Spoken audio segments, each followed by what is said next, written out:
Rental power plants पे supreme court ने जो फैसला दिया जी, उसकी जितनी तारीफ की जाए कम है।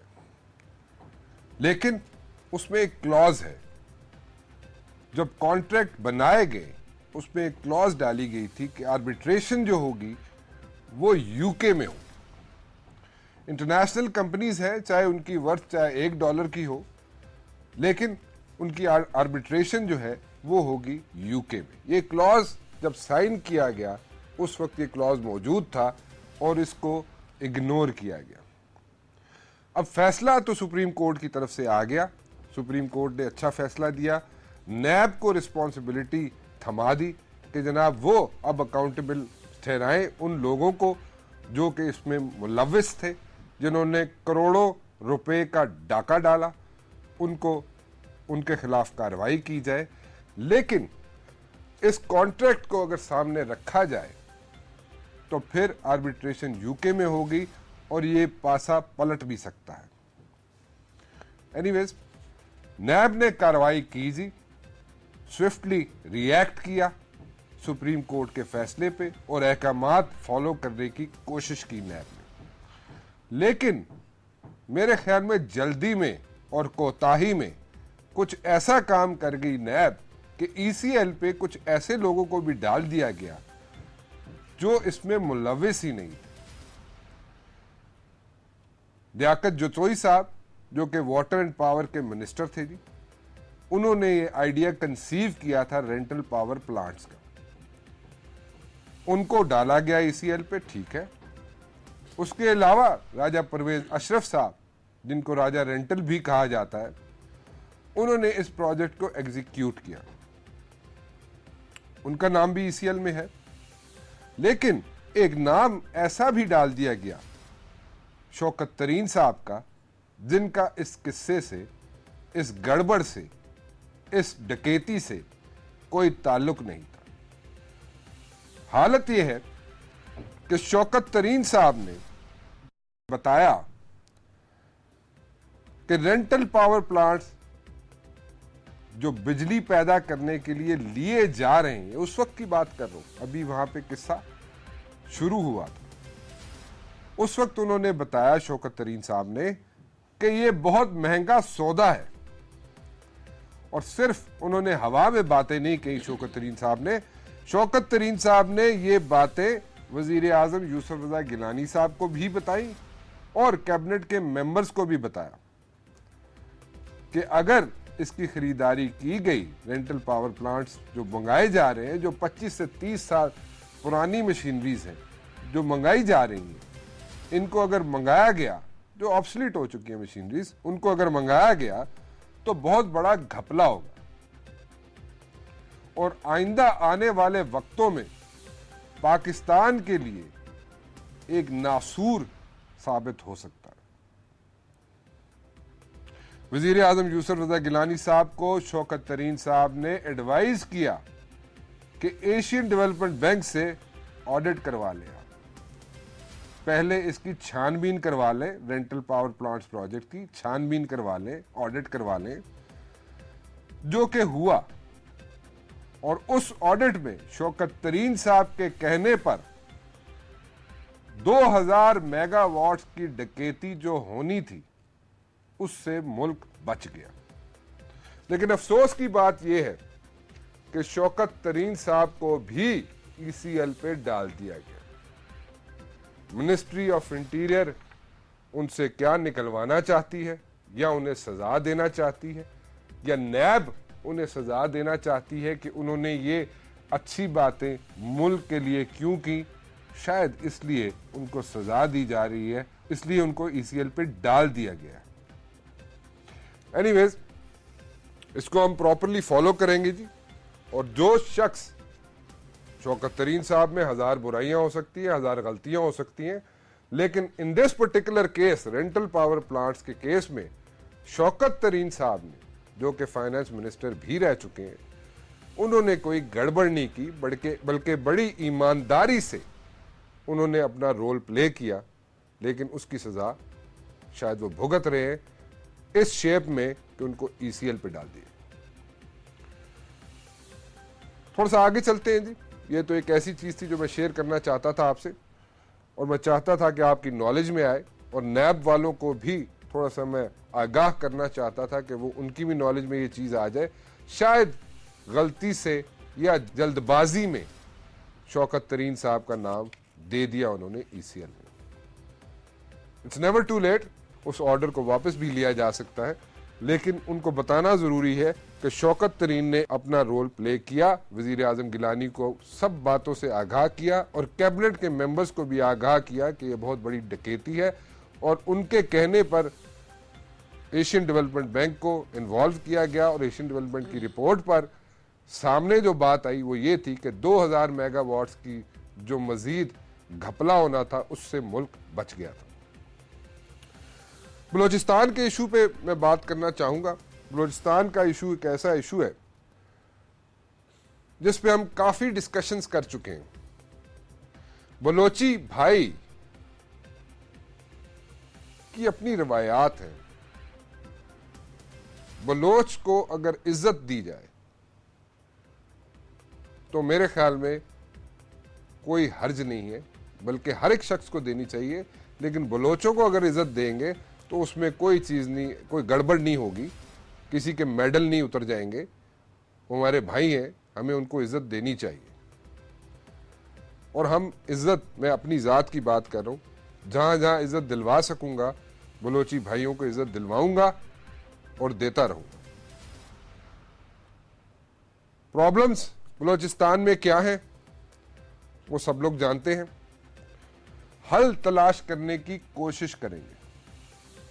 मुख्तसर सा वक्त है, लेकिन मैं चाहूंगा कि उसमें कोई सब्सटैंशियल किस्म की हमें सजेशंस मिल जाए कि इस तरह से अगर मसला हल किया जाए तो हो सकता है। बलोचिस्तान में 30 डिस्ट्रिक्ट्स हैं, उसमें से 25 डिस्ट्रिक्ट्स ऐसे हैं जहां पे कोई गड़बड़ नहीं है। 5 डिस्ट्रिक्ट्स ऐसे जरूर हैं जहां पे हालात ठीक नहीं है। फौज कहा जाता है जी कि वहां पे ऑपरेशंस करती है। मैं खुद गया, फिरता रहा, देखता रहा, मुझे ऑपरेशंस नजर नहीं आए। जो बातें पॉलिटिशियंस ने, बलोच भाइयों ने कहीं, उसको माना भी गया। कंटोनमेंट्स नहीं बनाई गई। उसके अलावा वहां पे जो भी कहा गया, पॉलिटिशियंस ने जो भी अपनी ख्वाहिशात, अपनी डिमांड्स पेश की, उसको फौज ने माना। उंगलियां एफसी पे उठती हैं, इंटेलिजेंस एजेंसीज पे उठती हैं। मिसिंग पर्संस का एक इशू आता है। फिगर्स एग्जैजुरेटेड है कि मिसिंग पर्सन जो है वो 2390 है शायद। मिसिंग पर्सन 2390 है शायद। ये एक लिस्ट सुप्रीम कोर्ट में भी दी गई। ऐसा नहीं है, मैं फिर कहता हूं जी, एग्जैजुरेटेड लिस्ट है। मेरे पास फिगर्स मौजूद हैं, उस पर मैं बात करना चाहूंगा और मसाइल का हल क्या है उस पर जाना चाहूंगा, बजाय इसके कि हम अपना टाइम उसी रट में गुजार दें कि इश्यूज क्या हैं। इशू जरूर बात करेंगे, लेकिन मुख्तसर हल की तरफ ज्यादा गुफ्तगू करना चाहूंगा। मैं मेरे साथ स्टूडियोज में मौजूद है जी मीर मोहम्मद नसीर मेंगल साहब। बहुत शुक्रिया जी, आप तशरीफ लाए। Thank you. इस्लामाबाद से हमें ज्वाइन करेंगे जी सेनेटर लश्करी रईसानी साहब। इनके साथ भी मैंने काफ़ी वक्त गुजारा कोयटा में। इनसे भी हल कोशिश करेंगे निकले बलूचिस्तान का, इनसे सजेशन ज़रूर लेंगे और गुफ्तगू करेंगे कि स्टेप बाय स्टेप चलते हैं और स्टेप बाय स्टेप बात करते हैं, ताकि हमें हर एक मसले का हल भी साथ साथ निकालना आसान हो जाए। मीर साहब, मैं आपसे शुरू करना चाहूँगा जी। प्रॉब्लम सबके सामने, सही। इश्यूज सबके सामने, हल क्या है? आपने बिस्मिल्लाहिर्रहमानिर्रहीम, एक तो खुशी की बात है कि दूसरा एक ऐसे शख्स को आपने दावत दी है, नवाबजादा हाजी लश्करी रसानी साहब।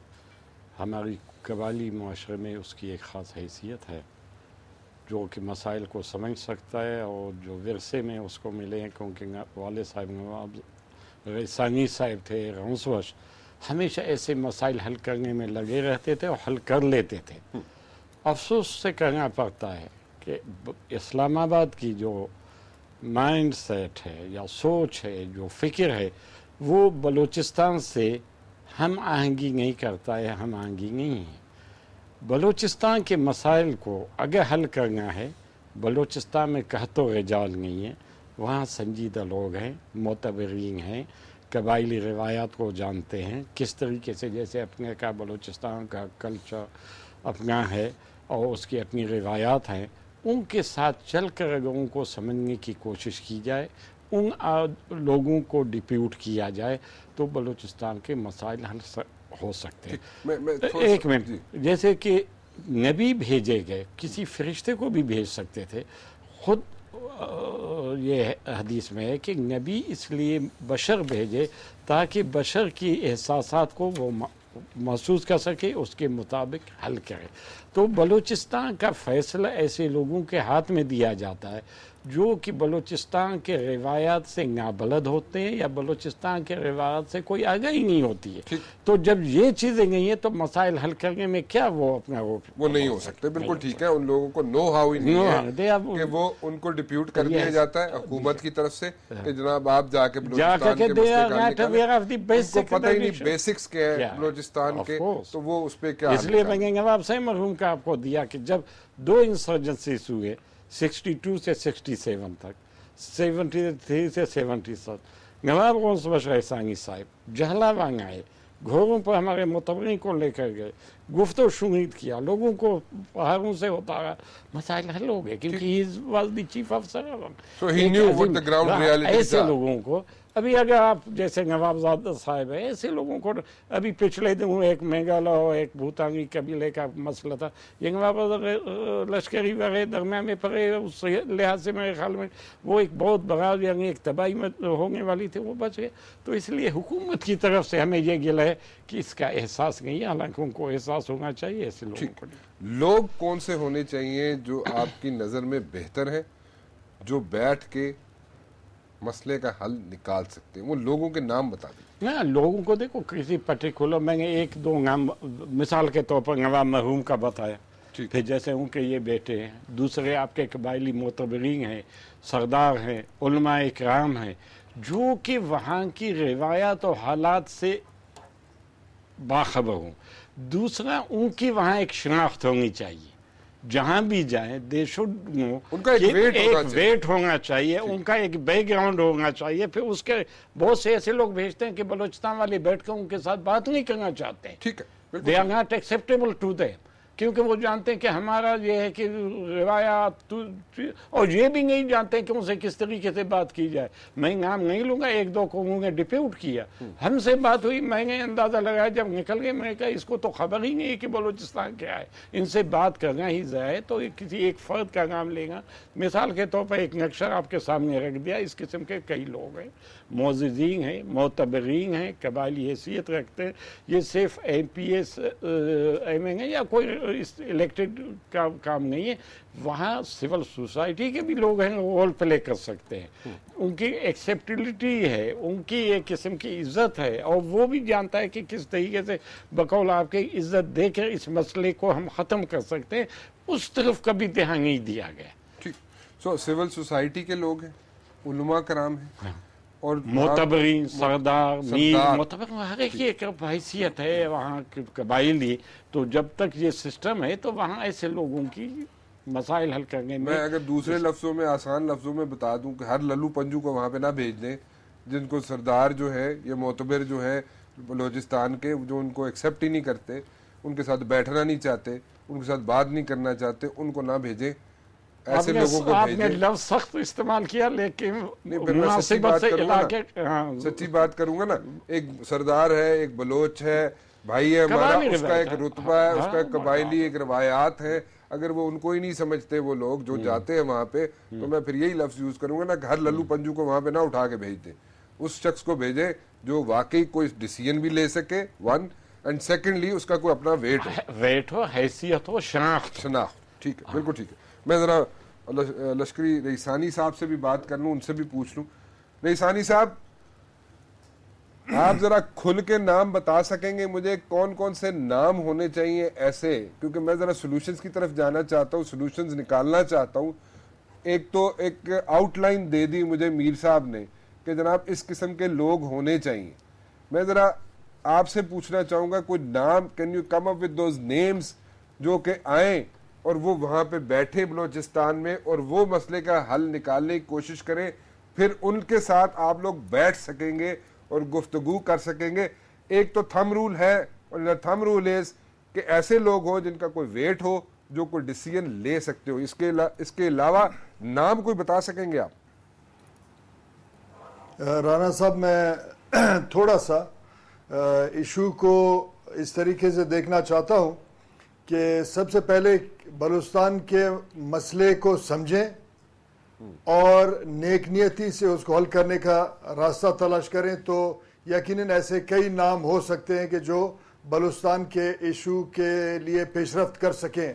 मैं थोड़ा सा आपका तवज्जो इस तरफ चाहता हूँ कि बलूचिस्तान के इशू मल्टी डायमेंशन है। ये एक बड़ा सिंपल मसला नहीं है। सिंपल ये है कि नेक नियति चाहिए इसमें। सबसे पहले बात यह है कि तारीखी इशू है ये, साथ साथ तहजीबी है, नफ्सियाती है, जोग्राफियाई है, आज सियासी है, इंतज़ामी है ये इशू, और जियो पॉलिटिक्स में बलूचिस्तान की अहमियत है। इन तमाम चीज़ों को समझ के उसके बाद इसके लिए स्ट्रेटजी तय करना चाहिए ताकि बलूचिस्तान में आज जो बहरान है उससे निकला जाए।